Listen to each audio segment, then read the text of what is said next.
question.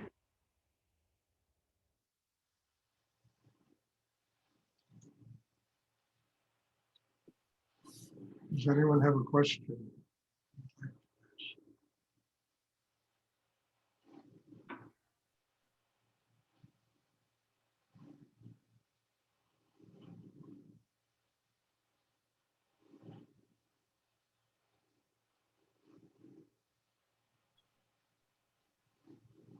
I have a question, Stuart. Just talking about, this week that there's not going to be meditation. Who's asking the question? Oh, sorry, it's Wendy. Can you speak up? Sure. Can you hear me? I think you better now. Okay. Um, it's about taking the meditation into the day, into the week.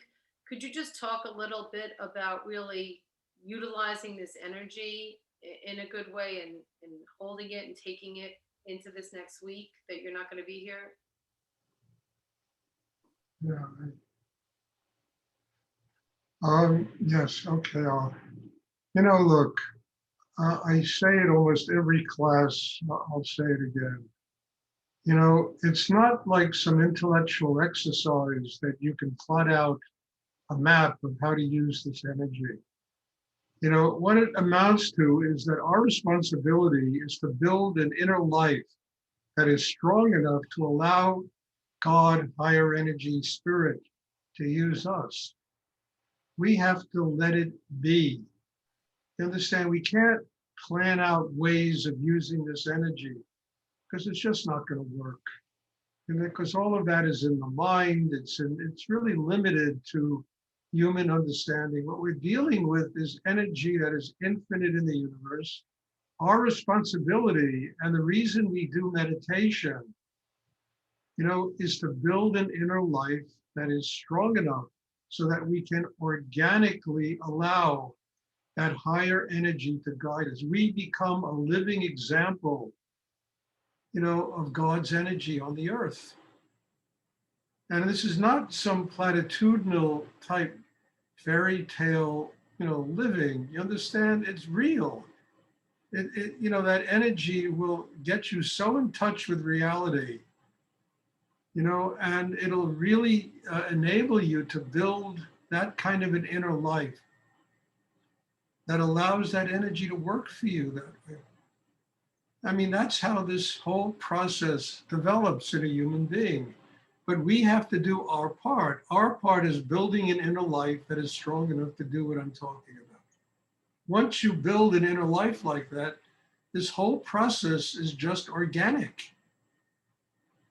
And it really filters into every single thing you do during the day, in ways that are completely amazing and almost miraculous. How everything you do during the day becomes, richer, deeper, more beautiful in our capacity not to understand it, but to be a living example of God's energy working in the world. It's experiential. So it all comes from building that kind of a system inside oneself. That's where it comes from.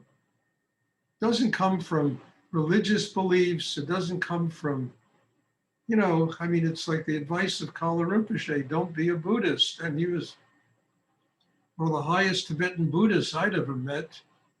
Don't be a Buddhist, don't be anything. Be a child of God. Do the inner work that allows that kind of system to grow inside you, that allows creative energy to flow through. And we become an example. It's experiential. We become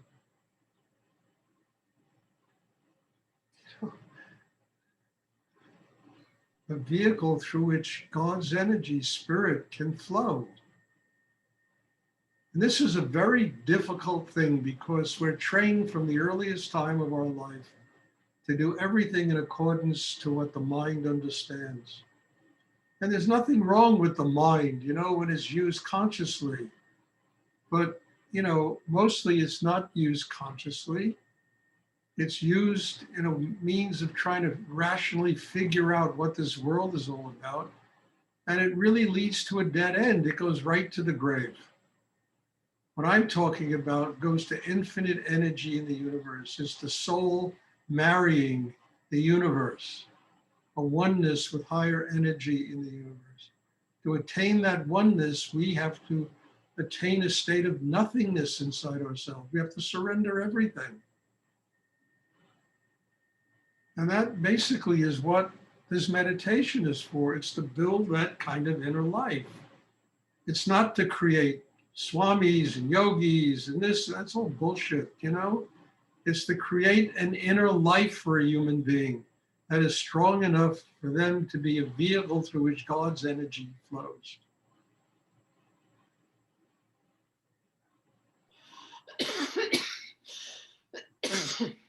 And I think every human being has all the tools inside them to do this. It's a matter of getting training. It's a matter of learning how to do it. It's a matter of practice, repetition of practice, reconditioning ourselves, transforming ourselves into children of God. You know, in ordinary life, it almost sounds like a platitude, you know, but it's not. We have the system inside that allows the energy of a higher nature to manifest consciously in the world. We don't block it up. That's how we cross the bridge from an inner life to what we do every day. It's not that we go build a bridge, it's that we build our inner life. That is the bridge. And that enables us to cross into the world and use the energy of meditation consciously in our daily life.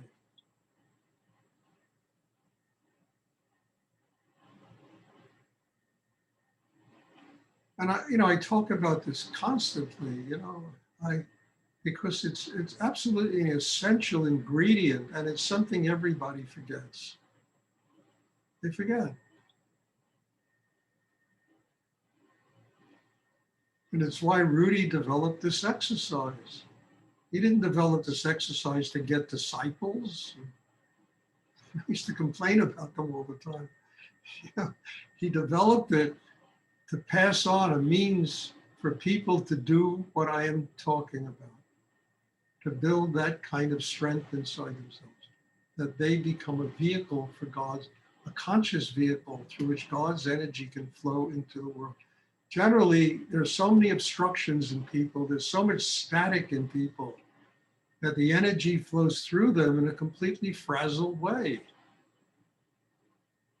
There's no purity in it. There's no real connection to spirit. It's all mind and emotions and ego and all of these trappings that we think, that make us think that we know something about life, and we don't know anything.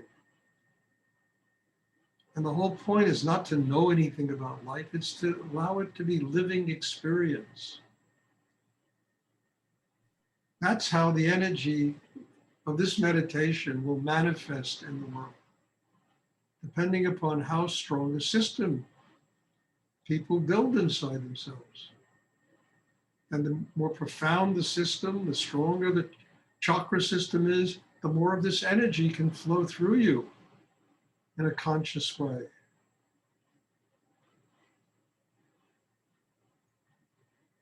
It takes time, it takes work, it takes patience, it takes really overcoming the most difficult person you have to overcome in the world, and that's oneself. And that takes time and patience and work and surrender and learning service in the world and learning to let go of a comfort zone that people try to live in, and to kind of live in a way where you're constantly having to go deep enough inside yourself to build the kind of system that I'm talking about. Not easy. I never said this is easy, and I never met anyone in my life who worked as hard as Rudy used to work. Never met anyone.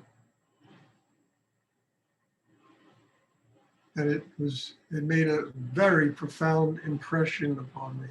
And it's why I say I want to start a center, not to sit around and be, the chief yogi. I'm not interested in that. But, to have a healing set, have a vision about what can be done there to help people to grow. That's work. It doesn't, it's not about sitting around on your ass feeling important because you transmit a little Shakti to other people. It's a lot of nonsense. But having a vision and then having the strength inside to allow that energy to flow through and nurture that vision.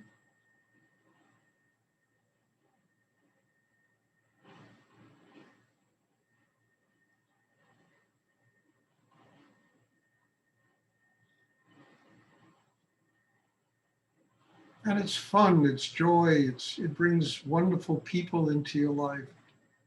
And it's always an adventure. The greatest adventure on earth is the voyage that we take through ourselves. It's the greatest adventure. And this, what I'm talking about, brings into our life incredible people, wonderful people.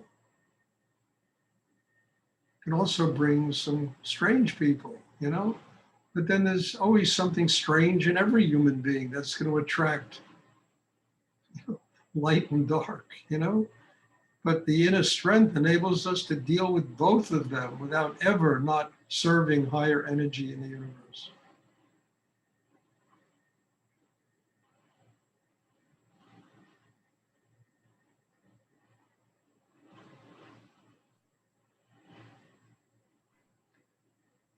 Does anyone else have a question they would like to add? Is it clear what I'm talking about? I hope so, because this is really important.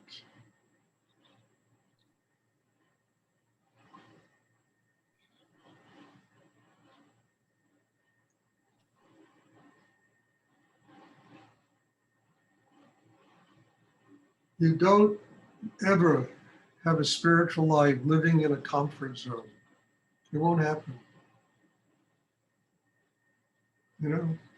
What happens is you have a vision and then you grow to embrace that vision by letting higher energy flow through you and guide you. And it requires work to get big enough. So I remember when I was living in New York and I was living on 13th Street, and I had a really nice loft there, but I had to leave. I had to move out because of some trouble I had with the landlord, and when I found the other place, which was about 10 times better, the rent was 2.5 times higher than the old place. And so, well, how are you going to afford that? I said, look, I'll grow. I will expand my capacity as a human being and allow myself the strength to be able to build the strength to be able to, within 2 years, that 2.5 times rent became just a minor element of the pressures that were on me in my life. It just grew to where, okay, I can deal with this. I can deal with this. It also made room for probably 75, 100 people to come to meditation every week there. And most of those people, I don't know what happened to them today. They're gone. But my God, that I grow because of that. By taking that responsibility on myself. And everything I do today came out of that, came out of Denton, Texas. What I did there in the 9 years I spent there came out of 4th Avenue in Manhattan, 13th Street in Manhattan, the things I did there. Understand? And I don't know where, there's maybe 3 people here that were involved in those situations. And there's maybe 75, 100, maybe more people that used to come to class there every week. I don't know what happened to them, but my God, I know I can have living experience of what happened to me, having done that, gone through that, taking that on me, growing to transform that responsibility into something manageable, and then taking on something more.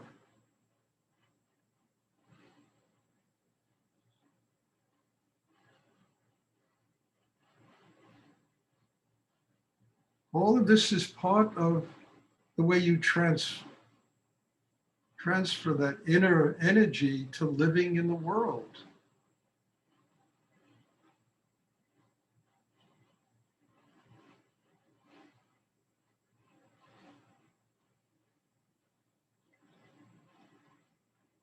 And the incredible thing about all this is as you grow this way, your inner life gets simpler and simpler. The gratitude grows inside, the love of God grows inside.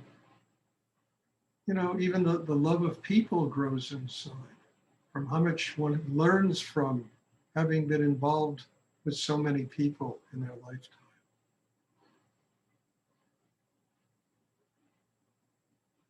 Above everything, your inner life gets simpler and simpler. And I discovered that as my outer life got more and more complex, in order to deal with it, I had to get simpler and simpler in myself. I had to be less of Stuart and more of God's energy flowing through to be able to deal with an enormously complex life that I had. You know, from working with Chris, with, you know, building, you know, the Heaney Foundation with human trafficking, and to teaching in, I don't know, 7 or 8 different countries in the world, all over the United States. I mean, it was just huge. And in order to do it, I had to get simpler and simpler. There had to be less of me involved and more spiritual energy.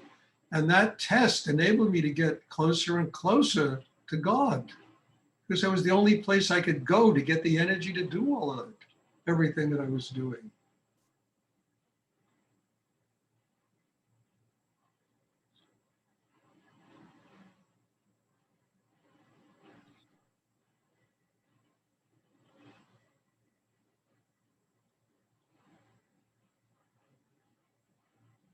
That's how the energy works in the world. In fact, it becomes essential.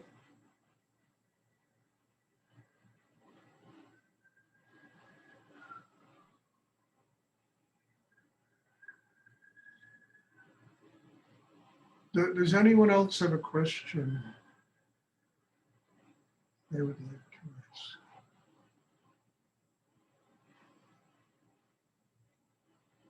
Okay, I just will re-announce that, you know, I'm going to be going away tomorrow for just a week. The next class will be not this Monday, but the Monday afterwards.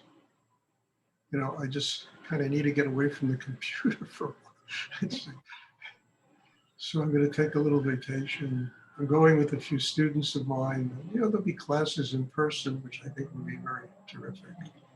In fact, I had an in-person class with a student the other day, and it was really wonderful. And you know, and then I'll be back and we'll continue this. I mean, these Zoom classes have been pretty fantastic, you know, and I can never in any way put them down. You know, they have, to me, it's a miracle that's taken place in this last year on Zoom.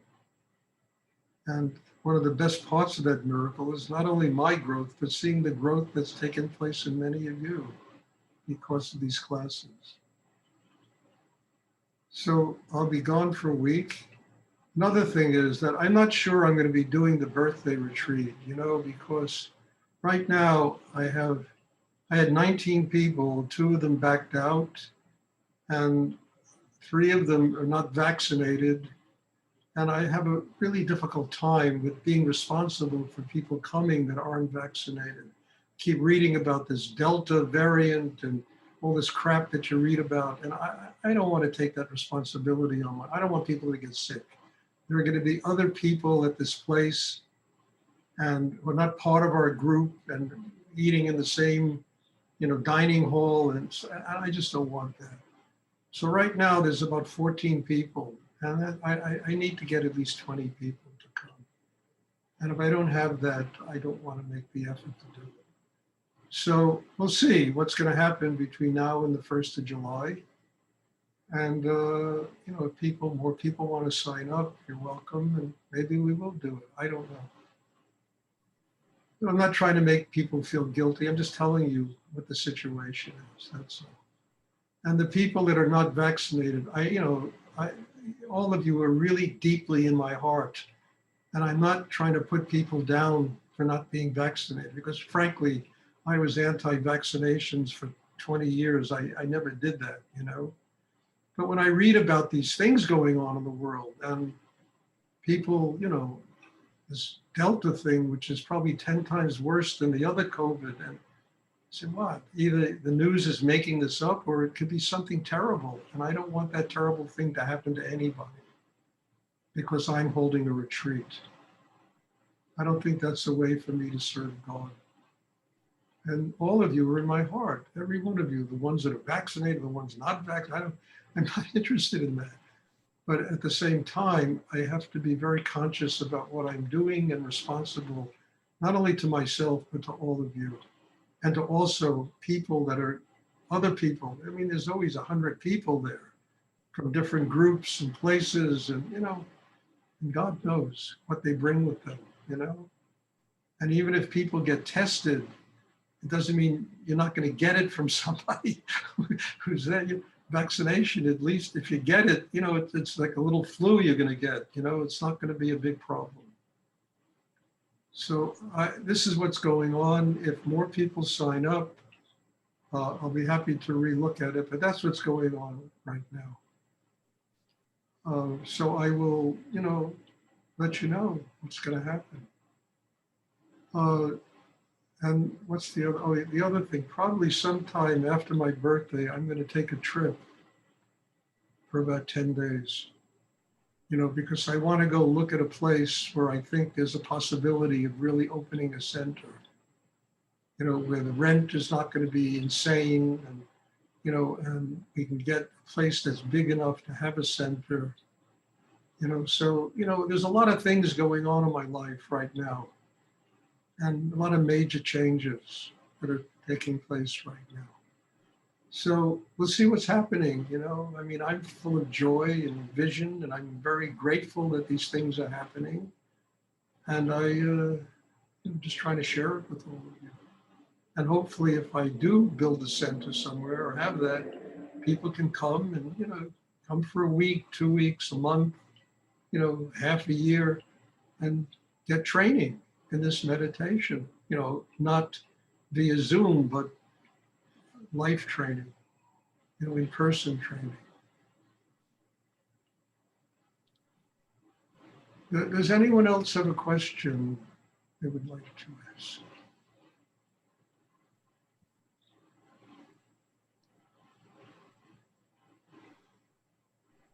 Stuart, it's Chris. Yes, Chris. I think I'm speaking for all of us to just wish you a wonderful week of vacation after the amazing year we've had with you. Thank you for it. It's been incredible. You're welcome, Chris. And again, well, you'll all be in my heart. I'll take you with me. Look, I love everybody here. Every one of you. There's a place for you inside me, every single one of you. And God bless you all. And I'm looking forward to coming back. We will continue this. I can't stop this. It's had too big an effect on too many people, including myself. So don't worry that this will disappear. There are people that will disappear from this because they don't show up in the classes. And when people don't show up in the classes after a couple of weeks, 3 weeks, I just take their name off the list, because I'm not going to spend my time chasing people who don't want to be here. So I'm just telling you that if you have to miss 2 or 3 weeks, let me know. Don't just disappear, because I'm not going to chase people. The work is too hard, too difficult, too rich, and my responsibilities are to God and to sharing this to people that truly want to get it. And I just don't have time for the other anymore. Chase people around. Why aren't you coming? Why do I have to chase? I'm not interested. If somebody wants to be here, they'll beat down the door to get in. I'm not going to have to chase it, you know? So God bless you all. Thank you for being in my life.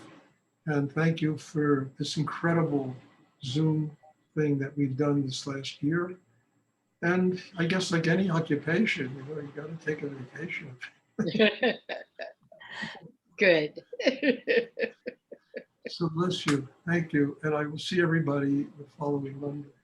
Blessings on your Thank you, journey. Stuart. God bless you. Bon Thank you. voyage.